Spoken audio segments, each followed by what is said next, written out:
Bom dia, meus amores. Tudo bem com vocês? Eu também estou bem. Garganta um pouquinho arranhando hoje, mas com essa mudança de tempo oscilando aqui onde a gente mora, tá difícil, né?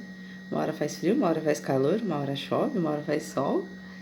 Aí tem muita gente aqui que tá sentindo aí a chegada do outono, né? Se eu não me engano, acho que é amanhã, né, que chega. E o outono sempre traz essas foligens, né? Essa limpeza. Eu gosto de falar que o outono, ele é a estação da liberação. É onde a gente deixa cair as folhas velhas, para que assim a gente consiga aquietar-se no inverno, para depois começar a florir na primavera e assim colher tudo que nós despertamos, tudo que nós desenvolvemos aí durante o nosso verão. É mais ou menos assim. Vamos lá para o nosso dia 78. Vamos começar o capítulo 9 do Evangelho de Mateus. Nós vamos falar do versículo 1 ao 17. Nesse trecho, vemos Jesus curando um paralítico, revelando não apenas seu poder sobre o corpo, mas também a autoridade para perdoar pecados. Em seguida, ele chama Mateus, um cobrador de impostos, mostrando que o reino de Deus alcança aqueles que muitas vezes são rejeitados pela sociedade. Jesus também ensina sobre o jejum, mostrando que a vida com Deus não deve ser baseada em práticas vazias, mas em um relacionamento vivo e verdadeiro. Amém? Pai amado, que nesse momento nós possamos abrir nosso coração para receber a Tua palavra.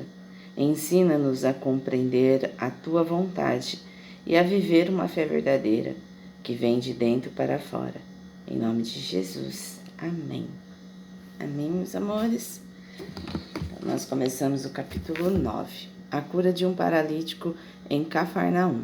Marcos 2, 1 a 12, Lucas 5, 17 a 16. Versículo 1. Entrando num barco, Jesus passou para o outro lado do mar e foi para a sua própria cidade. Versículo 2. E eis que lhes trouxeram um paralítico deitado num leito. Jesus, vendo a fé que eles tinham, disse ao paralítico: Coragem, filho, os seus pecados estão perdoados. Versículo 3. Mas alguns escribas diziam entre si: Ele está blasfemando. Isso também está em João 10:33. Versículo 4. Jesus, porém, conhecendo os pensamentos deles, disse: Por que vocês estão pensando o mal em seu coração? Versículo 5. Pois o que é mais fácil, dizer: Os seus pecados estão perdoados, ou dizer: Levanta-se e ande? Versículo 6. Mas isto é para que vocês saibam que o Filho do Homem tem autoridade sobre a terra para perdoar os pecados. Então disse ao paralítico: Levante-se, pegue o seu leito e vá para casa. Versículo 7. E o homem se levantou e voltou para casa. Versículo 8. Vendo isso, as multidões possuídas de temor deram glória a Deus, que tinha dado tal autoridade aos homens. Peraí que eu vou continuar aqui, porque a minha Bíblia grudou. O chamado de Mateus, Marcos 2, 13, 17, Lucas 5, 27 e 32. Versículo 9. Quando Jesus saiu dali, viu um homem chamado Mateus sentado na coletoria e lhe disse: Siga-me. E ele se levantou e o seguiu. Versículo 10. Estando Jesus à mesa na casa de Mateus, muitos publicanos e pecadores vieram e tomaram lugares com Jesus e os seus discípulos. Versículo 11. Vendo isso, os fariseus perguntavam aos discípulos de Jesus: Por que o mestre de vocês come com os publicanos e pecadores? Isso também está em Lucas 15, versículo 1 a 2. Versículo 12. Mas Jesus, ouvindo, disse: Os sãos não precisam de médico, e sim os doentes. Versículo 13. Vão e aprendam o que significa. Isso também está em Mateus 12:7. Em Mateus 12:7. Que quero misericórdia e não sacrifício, pois não vim chamar justos e sim pecadores. Também encontramos em Oséias 6:6, em 1 Timóteo 1:15. A questão do jejum. Marcos 2:18, 22, Lucas 5:33 a 39. Versículo 14. Vieram depois os discípulos de João e perguntaram a Jesus: por que nós e os fariseus jejuamos muitas vezes, mas os seus discípulos não jejuam? Versículo 15. Jesus respondeu: como podem os convidados para o casamento estar tristes enquanto o noivo está com eles?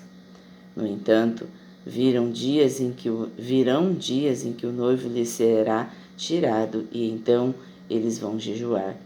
Versículo 16. Ninguém põe remendo de pano novo em roupa velha, porque o remendo tira um pedaço da roupa e o buraco fica ainda maior. Versículo 17. Nem se põe vinho novo em odres velhos, porque se alguém fizer isso, os odres se rompem, o vinho se derrama e os odres se perdem, mas põe-se vinho novo em odres novos e ambos se conservam. Nós vamos parar aqui, nós damos sequência. Vamos para a nossa analogia de hoje. O novo que Deus quer fazer. Imagine uma pessoa tentando colocar algo novo dentro de um recipiente antigo, já desgastado e cheio.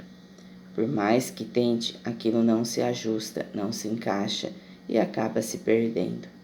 Assim também é quando Deus quer colocar algo novo em nossa vida. Muitas vezes queremos viver uma fé verdadeira, mas continuamos presos a velhos pensamentos, velhos medos e velhas formas de agir. Jesus nos mostra que o novo de Deus não cabe em estruturas antigas. É preciso permitir transformação. Assim como o paralítico precisou ser levantado, Mateus precisou deixar tudo para trás e os discípulos precisaram entender uma nova forma de viver a fé. Nós também somos convidados a abrir espaço dentro de nós para aquilo que Deus quer fazer. O novo de Deus não é apenas mudança externa, é renovação do coração. Não adianta você querer algo novo para a sua vida se você não tirar as coisas velhas. Não adianta querermos ser diferente se não mudamos hábitos antigos. Não adianta querermos trazer coisas melhores para a nossa vida se as coisas ruins nós ficamos sustentando. Como, por exemplo, a ingratidão, como, por exemplo, os maus pensamentos, a raiva, o julgamento, a crítica, a maledicência. Então, como nós podemos ter coisas novas em nossa mente se nós não mudamos a direção da nossa vida, né? Às vezes a gente fala, vou dar um exemplo meu, que eu luto muito tempo, que é a perda de peso. O que adianta eu querer perder peso se eu procrastino para ir na academia, se eu fico comendo coisas fora, né, do dia, ou se eu não melhoro minha alimentação. Então, não adianta eu querer coisas novas para a minha vida se eu não deixo de fazer as coisas velhas, as antigas. Então, para Deus estar conosco, nós precisamos, fazer mudanças internas, renovar o nosso coração daquilo que nós estamos vivenciando dia a dia. Reflexão do dia. Tenho permitido que Deus faça algo novo na minha vida? Será que eu permito que Deus fale comigo, me mostre, me direcione? Então, às vezes, a gente precisa ouvir o chamado de Deus. Vai e faça. Vai e libere. Vai e transforme. Vai e mude. Ou tenho tentado encaixar o novo de Deus dentro de velhos hábitos e pensamentos? Não adianta eu querer trazer algo novo que Deus está me trazendo se eu ainda vivo nos pensamentos antigos, se eu ainda vivo nas situações antigas da minha vida. Amém? Exercício de fé do dia. Identifique algo que você precisa ser transformado. Um pensamento, atitude ou sentimento. Entregue isso a Deus em oração, dizendo: Senhor, eu abro espaço para o novo que o Senhor quer fazer em mim.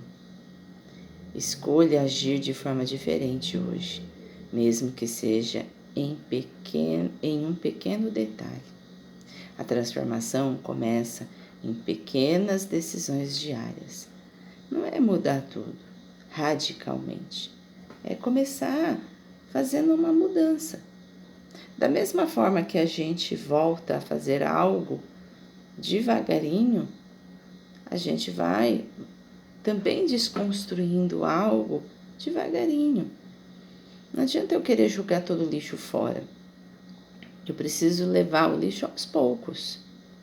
Então, se você mora no, sei lá, sua área de serviço fica no fundo da tua casa, e você tem 7 sacos de lixo para levar lá para frente na rua. Você vai levar os 7 sacos de lixo de uma vez só? Vai cair pelo caminho.